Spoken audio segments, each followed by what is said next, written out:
ಅಲ್ಲ ಗುರು, ಕಾರ್ಗೆ ಒಂದ್ಸತಿ ಬಂಡವಾಳ ಹಾಕ್ಬಿಟ್ಟು ತಗೊಂಡ್ಬಿಡ್ಬೋದು. ಅದಾದ್ಮೇಲೆ ಕಾರ್ಗಳಿಗೆ ಆಕ್ಸೆಸರೀಸ್ ಆಗಲಿ ಅಥವಾ ನೀಡಿರೋಂಥ ಅಗತ್ಯವಾಗಿರೋಂಥ ಶೋಕಿ ಅಂತಲ್ಲ, ಅಗತ್ಯ ಆಗಿರೋಂಥ ವಸ್ತುಗಳನ್ನ ಹಾಕ್ಸೋದಿದೆಯಲ್ಲ, ಮತ್ತೆ ಕಾರ್ಗೆ ಬಂಡವಾಳ ಆಗೋಷ್ಟು ದುಡ್ಡಾಗುತ್ತೆ. ಕಂಪ್ನಿಯಿಂದ ಅಷ್ಟು ದೊಡ್ಡ ಕಾರನ್ನು ಕೊಡ್ತಾರೆ, ಕಂಪ್ನಿಯವ್ರು ಒಂದು ಒಳ್ಳೆ ಲೈಟ್ ಕೊಡೋಕ್ಕಾಗಲ್ವ ಗುರು? ಹೈವೇಗೆ ಹೋದ್ರೆ ಕಣ್ಣೇ ಕಾಣಿಸಲ್ಲ ಅನ್ನುತ್ತೆ. ಮೊನ್ನೆ ಅಷ್ಟವಿನಾಯಕ ಯಾತ್ರೆ ಮಾಡಿಸ್ಬೇಕಾದ್ರೆ ಲೈಟ್ ಆನ್ ಮಾಡ್ತೀನಿ, ಲೈಟೇ ಕಾಣಿಸ್ತಿಲ್ಲ.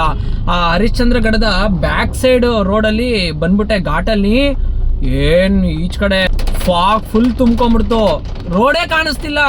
ನಾನು ಲೈಟ್ ಆನ್ ಮಾಡ್ತಿದ್ದೀನಿ, ಲೈಟು ಆನ್ ಆಗ್ತಿದೆ, ಲೈಟು ಇಲ್ಲ, ಏನೂ ಇಲ್ಲ. ಎದುರುಗಡೆ ಯಾವ ಗಾಡಿ ಬರ್ತಿದೆ, ನಾನು ಯಾವ ಕಡೆ ಹೋಗ್ಬೇಕು, ಪ್ರಪಾತ ಬೇರೆ.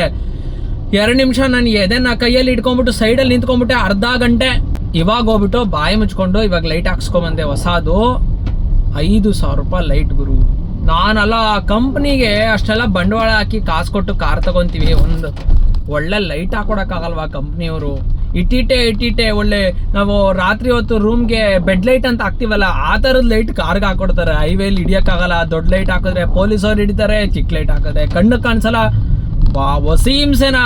ಅಯ್ಯೋ, ಕಾರ್ ತಗೊಳೋದಲ್ಲ ಗುರು, ಕಾರ್ ತಗೊಂಡ್ಮೇಲೆ ಅದಕ್ಕೆ ತಕ್ಕಂತೆ ಮೈಂಟೈನ್ ಮಾಡೋದಿದೆಯಲ್ಲ. ಧನ್ಯವಾದ ಶ್ರೀ ಚರಣ ಸೇವಕ.